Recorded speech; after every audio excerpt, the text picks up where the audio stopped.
pie fizioterapeita tādiem novērojumiem, kas parasti pie osteoartrīta notiek.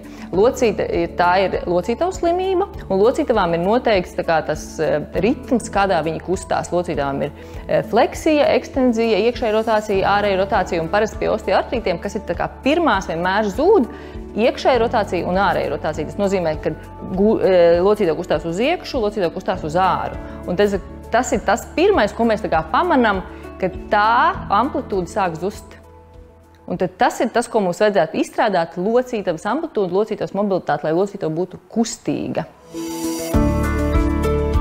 Svara zaudēšanai jāpiet ar prātu. Tur es teiktu, uzturu speciālists ir viens no tādiem galvenajiem vadītājiem šajā procesā.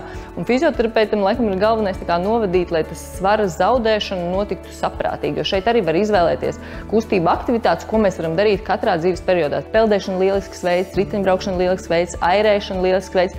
Svars sāk mazināties, tad jau var pāriet, piemēram, tāda ātra iešana un skriešana būtu īstenībā pats pēdējais, ko darīt pie tādām locītavu slimībām. Tas, ar ko var sākt jau darboties no rīta, vēl neizkāpjot no gultas, savalkam pēdas, savalkam plaukstas, atliecam, varam vaļā. Aktivizējam asinsriti sīkajās locītavās, vingrinājumu atkārtojam līdz locītava kļūst silta un mīksta, tas varētu būt vismaz 1 minūti. Sākam ar ceļa atvēršanu vaļā, un kustība sākas gūžas locītavā vaļā, ciet, vaļā.